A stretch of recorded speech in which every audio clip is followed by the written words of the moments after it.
Welcome to சுடர் கருணை பிரகாசம் சேனல். வாங்க தக்காளி தொக்கு ரெசிபி தான் இன்றைக்கி பார்க்க போகிறோம். இந்த தக்காளி தொக்கு ரெசிபி யாருக்கெல்லாம் ரொம்ப யூஸ்ஃபுல்லாக இருக்கும் அப்படின்னு பார்த்தீங்கன்னா, இந்த காலேஜில் தங்கி படிக்கிற பசங்களுக்கு இல்லை பேச்சுலர்ஸாக இருக்கவங்களுக்கெல்லாம் ரொம்ப யூஸ்ஃபுல்லாக இருக்கும். உங்கள் வீட்டில் நீங்கள் செஞ்சு எடுத்துகிட்டு போய் நீங்கள் வேலை செய்கிற இடத்துலையோ இல்லை காலேஜ்லேயோ வச்சுட்டு உங்களுக்கு சாப்பிட்றதுக்கு யூஸ்ஃபுல்லான ஒரு ரெசிபி தான் இன்றைக்கி உங்களுக்கு சொல்லி கொடுத்துருக்கேன். ரொம்ப சுலபமானது. இது எதுக்கெல்லாம் தொட்டுட்டு சாப்பிட்லான்னா, சப்பாத்தி, இட்லி, தோசை, சாம்பார் சாதம், தயிர் சாதம் இல்லை ஒயிட் ரைஸ் கூட பிசைஞ்சு சாப்பிடலாம். ரொம்ப சுலபமான முறையில், அதே சமயம் கெட்டு போகாத ஒரு ரெசிபியை இன்றைக்கி நான் உங்களுக்கு சொல்லி காமிச்சிருக்கேன். இதை பாட்டிலில் ஸ்டோர் பண்ணி நீங்கள் வச்சுட்டிங்கன்னா 1 மாதத்துலேருந்து 2 மாதம் வரைக்கும் கெட்டே போகாது. ரொம்ப டேஸ்டியாக இருக்கும். வாங்க அது எப்படி செய்யலான்னு பார்க்கலாம். இதுக்கு 1 கிலோ அளவுக்கு நான் நாட்டு தக்காளி எடுத்திருக்கேன். இதில் நசுங்கக்கூடாது, அதே சமயம் கருத்து போய் எந்த ஒரு ஃபங்கஸும் இல்லாத ஒரு தக்காளியை நம்ம எடுத்துக்கணும். ஊறுகாய் செய்கிறது, இந்த தொக்கு செய்கிறதுக்கெல்லாம் இந்த மாதிரி கொஞ்சம் தரமான தக்காளியாக தான் நம்ம எடுத்துக்கணும். இதை நல்லா துணியில் தொடச்சிட்டு கழுவுனதுக்கு அப்புறமா ஒரு 10 நிமிஷத்துலேருந்து ஒரு 20 நிமிஷம் நல்லா ஃபேன் காற்றுல அப்படியே உலர விட்டுருங்க. அப்போ தான் இதில் உள்ள ஈரம்லாம் நமக்கு போகும். இதில் எந்த ஒரு கெட்டுப்போன தக்காளியும் இருக்கக்கூடாது. அது ரொம்ப ரொம்ப முக்கியம். இப்போ தக்காளியை நம்ம எல்லாத்தையும் தொடத்து வச்சாச்சு. இதை கட் பண்ணிக்கலாம். இதில் அந்த காம்பு பகுதியை நம்ம எடுத்துடணும். அப்போ தான் தக்காளி தொக்கு ரொம்ப நாளைக்கு கெட்டு போகாமல் இருக்கும். நல்லா இந்த மாதிரி எடுத்துருங்க. இதை நம்ம 8ஆக கட் பண்ணிக்கலாம். ஒரு பாதியை 4ஆகவும் இன்னொரு பாதியை 4ஆகவும் கட் பண்ணி 8ஆக கட் பண்ணி எடுத்து வச்சுக்கலாம். இதே மாதிரி எல்லாத்தையும் எடுத்து கட் பண்ணி நான் தண்ணி படாமல் ஒரு இடமா எடுத்து வச்சுருங்க. இதுக்கப்புறம் இந்த 1 கிலோ புளிக்கு 75 கிராம், 1 கிலோ தக்காளிக்கு 75 கிராம் புளி எடுத்துக்கோங்க. இதில் உள்ள அந்த நார், அந்த மேலே இருக்க ஓடு இதெல்லாம் எடுத்துடணும். நான் இதுக்கு பழைய புளி தான் யூஸ் பண்ணுறேன். புது புளி இருந்தாலும் நீங்கள் யூஸ் பண்ணிக்கலாம். இப்போ கையால் நம்ம எடுத்து உருட்டினோன்னா இந்த அளவுக்கு வரணும். அதுக்காக தான் நான் உங்களுக்கு காட்டணுங்கிறதுக்கு தான் எவ்வளோ நான் புளி எடுக்கிறேன் கரெக்டாக உங்களுக்கு தெரியணும். நீங்கள் செய்கிறப்பையும் அதே அளவுக்கு உங்களுக்கு வரணுங்கிறதுக்கு தான் நான் ஒன்று விளக்கமாக சொல்கிறேன். ஸ்கிப் பண்ணாமல் பாருங்கள். கண்டிப்பாக நீங்களும் பர்ஃபெக்டான தக்காளி தொக்கு செய்யலாம். பாருங்கள், இந்த அளவு நான் எடுத்திருக்கேன். நம்ம அந்த நாரெல்லாம் எடுத்ததுக்கப்புறம் இவ்வளோ ஒரு உருண்டை நம்ம கையால் உருட்டினோன்னா ஒரு உருண்டை வரும். இப்போ 2 பூண்டு, இதுக்கு நான் 2 பூண்டு எடுத்திருக்கேன். இதை நான் மேலே தோல் லைட்டாக இருக்கிற மாதிரியே உரிச்சிருக்கேன். சுத்தமாலாம் ரொம்ப உரிக்கலை. இதை நசுக்கிட்டு தான் நம்ம சேர்க்க போகிறோம். 2 பூண்டு எடுத்திருக்கேன். ஒரு 25 பல் இருக்கும். இப்போ 1 டீஸ்பூன் வெந்தயம், 1 டீஸ்பூன் கடுகு, இதை ஒரு கடாயில் வறுத்துக்கோங்க. இதுதான் அந்த தொக்குக்கு நம்ம போகிற மேம்பொடின்னு சொல்கிறக்கூடிய ஒரு பொடி வகை நம்ம செய்ய போகிறோம். வறுத்து பொடிச்சு போட போகிறோம். இதை லைட்டாக வெடித்து செவந்து வந்ததுக்கப்புறமா ஒரு மிக்சி ஜாரில் சேர்த்து அரைச்சி எடுத்துகிட்டு வந்துடுங்க. இதை மிக்சி ஜாரில் சேர்த்து அரைச்சி எடுத்துகிட்டு வந்துடலாம். இப்போ அதே கடாயில் ஒரு 100 ml நல்லெண்ணெய். இதுக்கு முழுக்க இந்த தொக்கு, தக்காளி தொக்கு நம்ம இதில் தான் செய்யணும். நம்ம நல்லெண்ணெயில் தான் செய்யணும். அப்போ தான் கெட்டு போகாது. அது ஒரு ப்ரிசர்வேட்டிவ் மாதிரி. இப்போ இதில் தக்காளி, நறுக்கின தக்காளியை சேர்த்துக்கலாம், புளியை சேர்த்துக்கலாம். வேறு எதுவுமே நம்ம சேர்க்க போகிறதில்ல. இது ரெண்டையும் நல்லா வதக்கிட்டு நல்லா ஆற வச்சுட்டு நம்ம அரைக்கணும். அதுக்காக தான் இதில் தண்ணி கிண்ணி எதுவுமே பற்றக்கூடாது. இந்த தக்காளியில் இருக்க தண்ணியிலேயே அந்த புளியெல்லாம் நல்லா கரைஞ்சி நல்லா வெந்து வந்துடும். அதனால் நீங்கள் பயப்பட வேண்டாம். இதில் மண்ணுக்குன்னு எதுவுமே இல்லாத ஒரு புளி. நீங்கள் மண் இருக்கிற புளியாக இருந்தால் நீங்கள் தண்ணி சேர்த்து கரைச்சி தான் விடணும். ஏன்னா மண் அடியில் இருக்கும். அது தொக்கை கெடுத்துடும். தக்காளி தொக்கை நம்ம எப்போதுமே இந்த மாதிரி ஊறுகாய் தொக்கு இதெல்லாம் செய்கிறப்போ இந்த மாதிரி தண்ணி ஊற்றாமல் செஞ்சோம்னா ரொம்ப நாளைக்கு வரும்.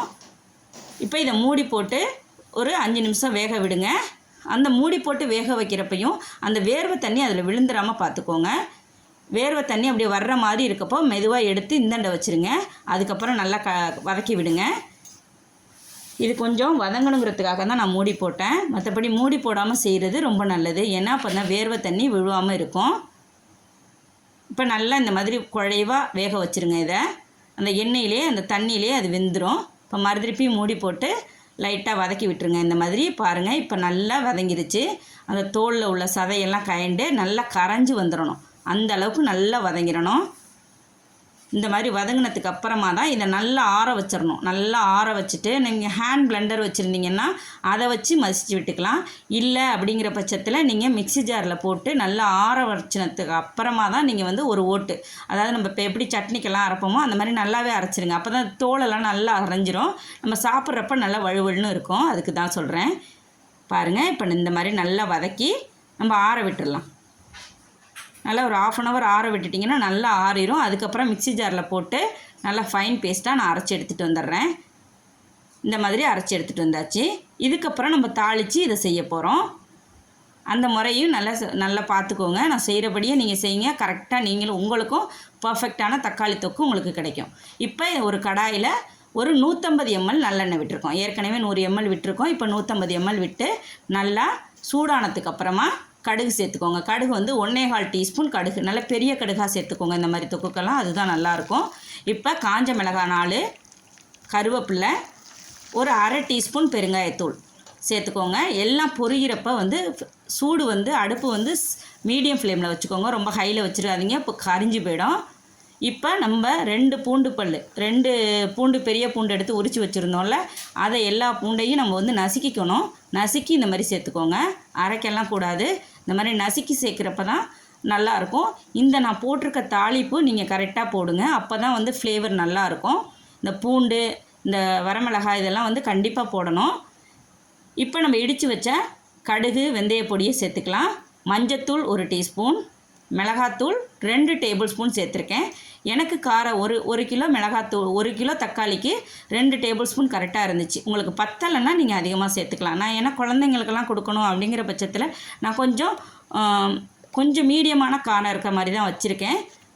இப்போ அரைச்ச விழுதை இதில் சேர்த்துக்கலாம். தக்காளி விழுதை நம்ம வதக்கி அரைச்சதை இதில் சேர்த்துக்கலாம். சேர்த்துட்டு நல்லா கலந்து விடுங்க. நல்லா இந்த மாதிரி கலந்து விட்டுட்டு இதுக்கப்புறமா தான் நம்ம உப்பு, நம்ம சர்க்கரை, நாட்டு சர்க்கரை எல்லாம் சேர்க்க போகிறோம். இதுக்கு 1.25 டீஸ்பூன் நான் கல் உப்பை பொடித்து சேர்க்குறேன். உங்களுக்கு உப்பு காரம்லாம் வந்து நீங்கள் வாயில் வச்சு கடைசியாக டெஸ்ட் பண்ணி பார்த்துக்கோங்க. நான் வந்து 1 கிலோ தக்காளிக்கு இந்த அளவுக்கு கரெக்டாக இருந்துச்சு எனக்கு. நல்லா வதக்கி விட்டுக்கோங்க. நம்ம கடைசியாக உப்பு போடுறப்ப தான் கரெக்டாக இருக்கும், டேஸ்ட்டும் நல்லாயிருக்கும். இப்போ நல்லா இந்த மாதிரி வதக்கி விட்டு நல்லா கலந்து உப்பு போட்டு நல்லா ஒரு வாட்டி கலந்து நல்லா வதக்கி விட்டதுக்கு அப்புறமா தான் நம்ம நாட்டு சக்கரை சேர்க்க போகிறோம். இந்த நாட்டு சக்கரை வந்து நான் 1/4 கப்பு சேர்க்குறேன். 1/4 கப்பு அளவு சேர்க்குறேன். 80 கிராம் இருக்கும் நாட்டு சக்கரை இல்லைன்னா நீங்கள் வெல்லம் சேர்த்துக்கோங்க.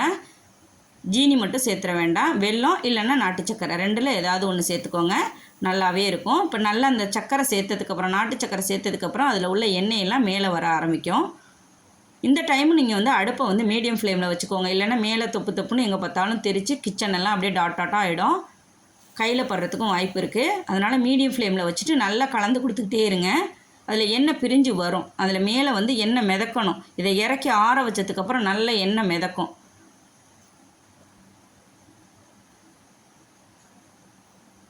அதுக்கப்புறம் தான் நம்ம வந்து பாட்டில் ஸ்டோர் பண்ணுறது, எடுத்து வைக்கிறது, இது எல்லாமே செய்யணும். பாருங்கள், கன்சிஸ்டன்சி இந்த மாதிரி இருக்கணும். இதை நீங்கள் இமேஜின் பண்ணி பாருங்கள். ஒரு தயிர் சாதத்துக்கோ ஒரு சாம்பார் சாதத்துக்கோ இதை தொட்டுட்டு சாப்பிட்றப்ப அது சொல்லவே முடியாது. அந்த அளவுக்கு யாரும் தொட்டுட்டெல்லாம் சாப்பிட மாட்டாங்க, அள்ளி சாப்பிடுவாங்க. 2 நாளில் காலியாக போய்டும் இந்த மாதிரி செஞ்சு வச்சிங்கன்னா.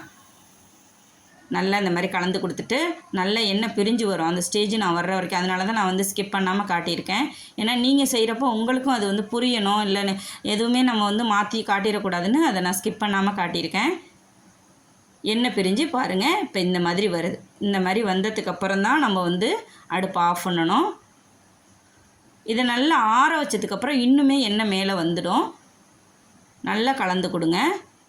நல்ல தயிர் சாதம், சாம்பார் சாதம் இதுக்கெல்லாம் வந்து ரொம்பவே நல்லாயிருக்கும்.